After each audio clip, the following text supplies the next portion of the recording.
Hey guys, it's me again, Richard Gustafson, the extremely handsome host of Richard B. Ranting. I missed you guys. I took a week off and I relaxed. And I watched a lot of my favorite things, like movies and television, and also today's topic, professional wrestling. I love it. If professional wrestling was a woman, I'd want to date it and marry it. And give it some things to birth my babies. I love it. Love professional wrestling. Be real, professional wrestling has got me through some hard times in my life, and I am so blessed to not only be a fan of it, but I was a part of it for 3 years in an independent wrestling company in Colorado Springs called Asylum Championship Wrestling. So much love to you guys. That was so much fun doing that. And I thought, yeah, my returning topic should be professional wrestling. So, this part, nobody missed. The definition of professional wrestling. Let me say this, though. I know what professional wrestling is. This is just the definition of it. And, yeah. Professional wrestling. An athletic form of entertainment based on a portrayal of combat sports. I bet you definitions is a lonely, lonely man. And he should watch professional wrestling. So, I have seen a lot of matches in my life. I have seen a numerous pay-per-view events. I have seen probably everything from the World Wrestling Federation, which is now the WWE, the National Wrestling Alliance, which was WCW, World Championship Wrestling, the AWA. I could go on and on, but I'm not. So what I'm going to do is I got 3 matches that I love to watch, that I can watch over and over again, and I will not get bored. 3 matches that I will never watch again, because for the love of God, I want to keep my eyeballs. And 3 matches that I thought were pretty weird that I watched in my life. So, I'm going to go with the 3 best, in my opinion. This is my opinion. I usually go research and hit up great websites. I did not. This is coming from the old brain here. This website, right here, the muscle between my ears, was my research. The first match that I enjoyed a lot was Macho Man Randy Savage taking on Ricky the Dragon Steamboat at WrestleMania 3 for the Intercontinental title. Now, a lot of younger fans are saying, who's Ricky Steamboat Randy Savage? And those fans are probably in middle school right now. These 2 guys put on a hell of a show. Now, WrestleMania 3 was the event that made me a fan. And I was looking forward to Hulk Hogan and Andre the Giant because I was a Hulk Hogan fan, and Andre the Giant was Andre the fucking Giant. So, you had to do something really special to take away the thunder from that match, and these guys did. They did a tremendous job, and I have to say, I do a pretty good Randy Savage impersonation. That's right, yeah. I can do the Macho Man. Yeah, I'm doing it right now for everybody to see. Yeah, look at that. Cream of the crop. Okay. Another match that I like too, this was in the National Wrestling Alliance. There used to be a thing called Clash of the Champions. Ricky Steamboat took on Ric Flair in New Orleans in a 2 out of 3 falls match for the NWA World Championship. By the way, you're like, hey, there's that Ricky Steamboat guy again. Well, I'll tell you what, Ricky Steamboat could do no wrong when I was watching wrestling as a kid. This man was awesome. And his match with Ric Flair was fantastic. I'm not really a big fan of the 2 out of 3 falls matches. Some were pretty good. But this one really kept me attuned to the television. And I'm like, holy crap, this is awesome. And I found out it was like 49 minutes later, and I'm like, I should be in bed by now.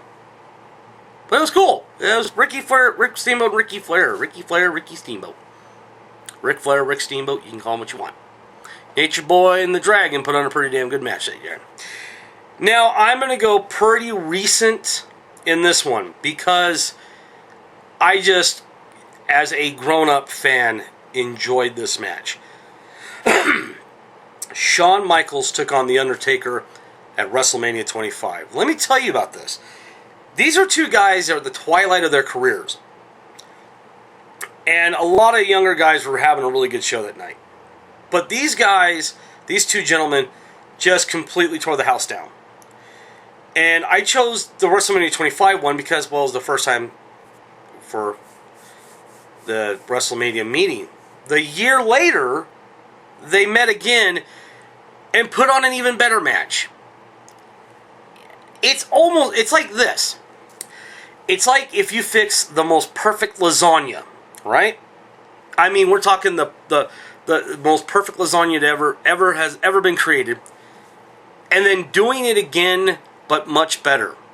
That's what it was like with these two. It was tremendous. God, I could not believe it. And these two, they deserve my applause. They really do. Absolutely. So those were 3 matches that I loved, that I will watch over and over again.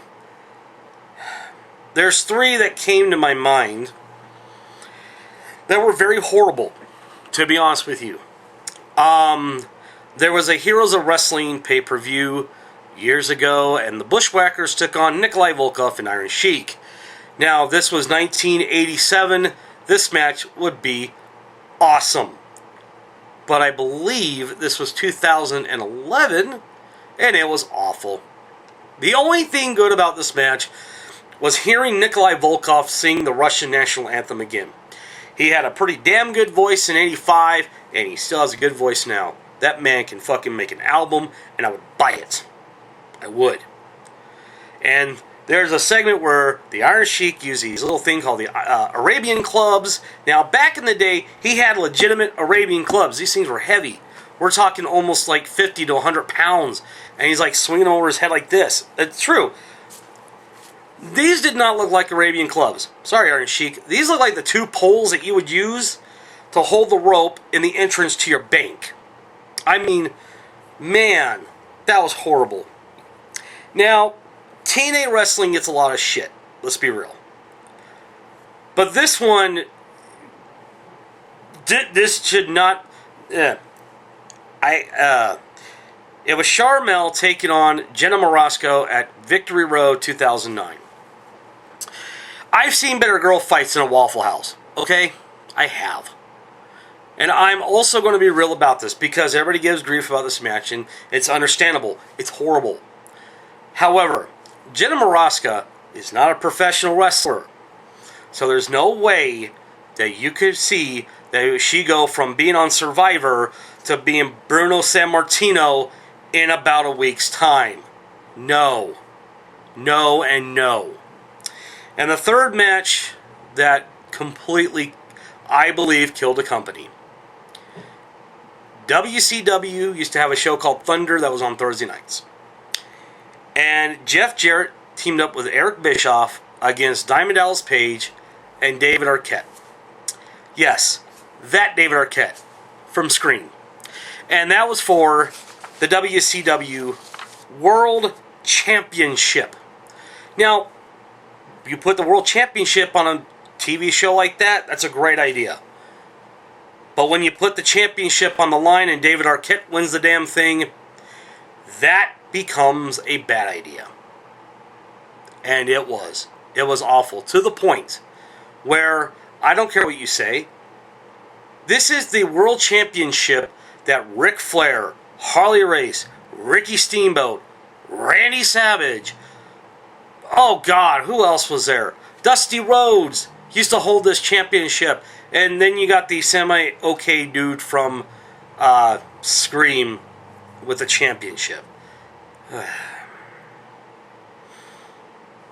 It killed WCW. I'm just going to say that. Alright. Now that I got those out of the way. I've seen a lot of bizarre matches, and they call them stipulations, where they basically say, well, we're going to wrestle these 2 people, and whoever loses has to do this. And some weird, bizarre stipulation matches that I've seen in my lifetime. And I'm going to let you know that I've seen these in WWE. Way to go, boys. First one that I remember watching was called a Crybaby match. It was between Razor Ramon, Scott Hall, and the 1-2-3 Kid, Sean Waltman. Now, these 2 guys are excellent in the ring. But for some reason, to end the feud, WWE thought it was a wonderful idea to sit there and put the loser in a diaper and have him powdered.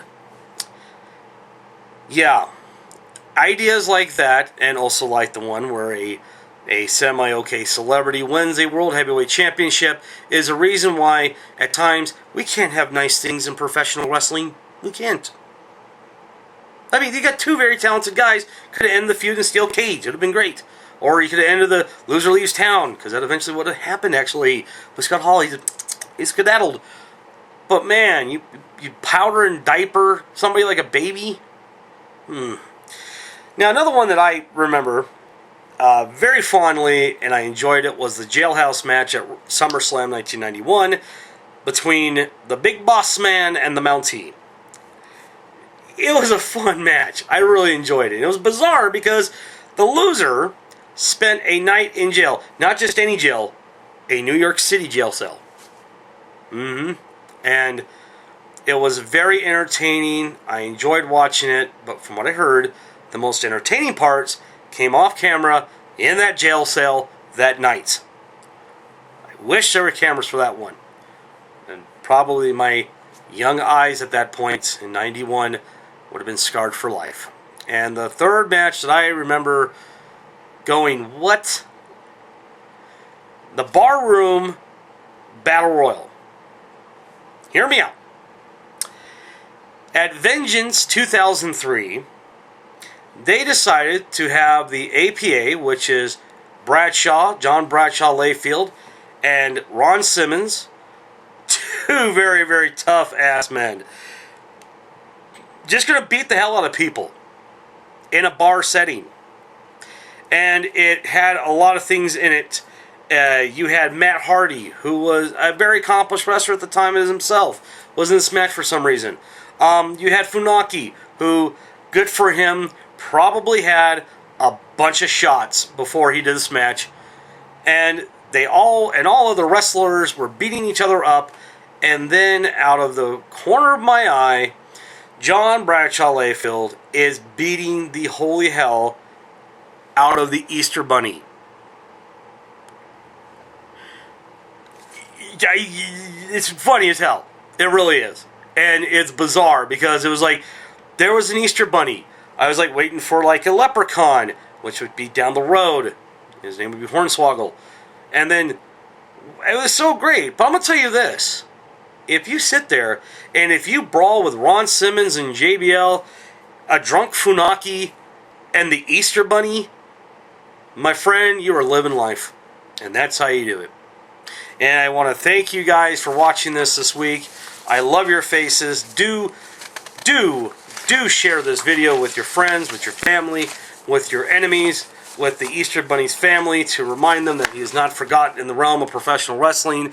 Also, like this video if you do enjoy this. Also, if you have not subscribed to my channel, please do, because not only do I have this every Monday, I have my old stand-up comedy from 2014, and I will soon be adding the comedy routines in 2016 to that channel as well. So I thank you very much for your time. I will see you next week. Same bat time, same bat channel. I bid you adieu.